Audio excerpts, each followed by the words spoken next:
बर्फ गर्च कम है और यही वजह है हम जनवरी के वस्त में कौसरनाग आने की हिम्मत जुटा सके। मालूम तारीख में इस मौसम में हमारी टीम ही ये रिकॉर्ड अपने नाम दर्ज करने में कामयाब हुई, जिसके लिए हम कायनात के मालिक के मशकूर हैं। ऐसे काम करने के लिए शौक, हौसला और हुनर चाहिए।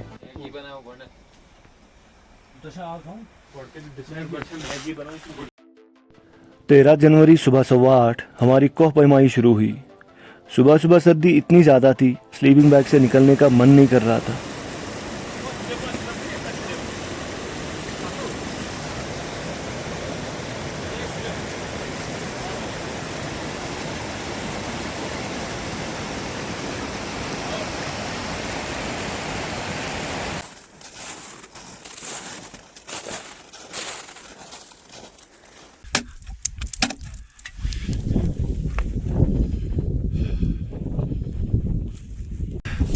ये देखिए, ग्लव्स भी नहीं पहने, कानों पे पहने, टोपी भी नहीं रखी है। सर्दी है, तेज़ हवाएं चल रही हैं, लेकिन उतनी ज़्यादा नहीं। और ये नाला जहाँ पे अभी मैं खड़ा हूँ, इन पत्थरों का रंग देख के आपको मालूम होता होगा समर्स में ये एक अच्छी बहाव वाली नदी होती है। आज देखिए बर्फ़ ना पड़ने की वजह। महीनाग से पानी जैसे खत्म हो चुका है। इन नदी नालों से सिर्फ यक की मोटी चादर बिछी है, जिन्हें पार करते वक्त बड़ी दिक्कतों का सामना करना पड़ता था। बर्फ की कमी और मौसमों का तगय्युर इंसान की खुदगर्जी, लापरवाही और मादी तरक्की की देन है। बुजुर्गों से ली हुई मीरास अपनी अगली नस्ल तक अमानतन पहुंचाने की जिम्मेदारी है, और ये कायनात हमसे गैर महफूज है। हमें इसका जितना एहसास होगा उतना ही खुद हमारे लिए और तमाम आलम के लिए बेहतर होगा। हर एक शाई कायनात में एक बहुत वसी कारखाना है। सब्ज़ घास की पत्ती से शबनम के कतरे तक कोई किसी दूसरे को मुतासिर और खलल डाले बगैर बेहतरीन अंदाज में अपना काम कर रहा है। हर शय अपने फलने फूलने का मौका तलाश करने का हक रखती है, लेकिन दूसरे अशिया को बराबर और ख़राब किए बगैर। बल्कि हमारा हर अमल दुनिया को संवारने के लिए होना चाहिए, ना कि ख़त्म करने के लिए। ये जो पीछे पत्थर है ना जमा किए हुए काफ़ी सारी जगहों पे, इनकी वजह क्या हो सकती है? यहाँ पर भी ऐसे हैं ये पत्थर इसलिए जमा करते हैं ताकि मेडो साफ हो और घास आए। ओके, तो पूरी जगह साफ करते हैं। Nice. Logic behind this. Actually, tribal people, because they need grass to grow. And because there's a lot of erosion, rocks coming down from these peaks and ridges. What do? They simply gather these stones at one place, leaving the space around open. And once it rains and then there's sunshine and a lot of grass comes. Yeah. That's the reason.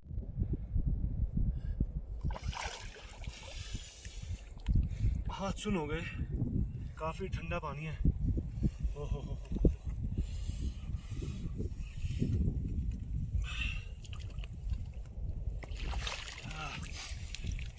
आपने पीना पानी?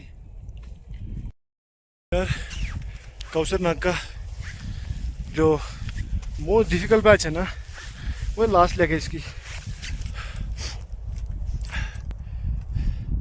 Slippery snow पे चलना it's quite a difficult challenge. और मज़े की बात यह है, हम 5 लोग हैं, अंदर ही अंदर एक कंपटीशन चल रहा है, सबसे पहले झील पे कौन पहुंच जाएगा। बर्फ़ वाकई इस साल बहुत कम है, लेकिन यहाँ बर्फ़ इतना नरम फिसलन भरा है कि पाँव 3-4 फीट गहरा उतरता जाता है। ये तजुर्बा पिछले तमाम तजुर्बात से मुख्तलिफ और मुश्किल था। ढूंढता फिरता हूँ इकबाल अपने आप को, आप ही गोया मुसाफिर, आप ही मंजिल हूँ मैं। जंगली हयात के निशानात हर सू अपनी मौजूदगी का एहसास दिलाते रहे। यहाँ बड़े बड़े छतनुमा पत्थर इनका कुदरती पनागा का काम देते हैं। हमने अक्सर ऐसे मकामात पर जंगली जानवरों के घूमने फिरने के ताज़ा आसार देखे। यहाँ ऐसे हालात में आगे बढ़ने के लिए महारत और हौसला दरकार होता है। जहाँ 2 घंटे दरकार थे, 5.5 घंटों में वही मसाफत तय हुई। थकावट से हर एक का बुरा हाल है। जूं तूं करके हमारी टीम कौसरनाग पहुंच गई। इन संगजारों, चोटियों और खुद कौसरनाग ने हैरानी से हमें देखा होगा। आज और इतनी मुश्किलात में यहाँ खुश आमदीद है। लेकिन इंसानी हरकत ने आब कौसर के ऊपर यक की मोटी परत जमने ही नहीं दी। आप इस पर घूमते, खेलते, मज़े लेते। मैं बेबस और नादिम हूँ, तुम्हारी खातिर तवाज़ा न कर सका। चलते बनिए।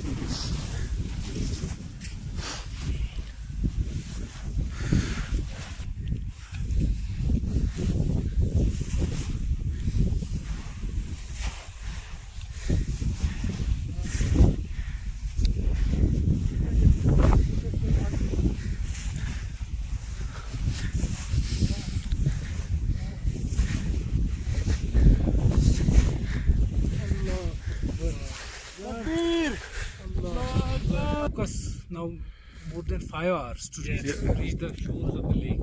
5 hours and 30 minutes.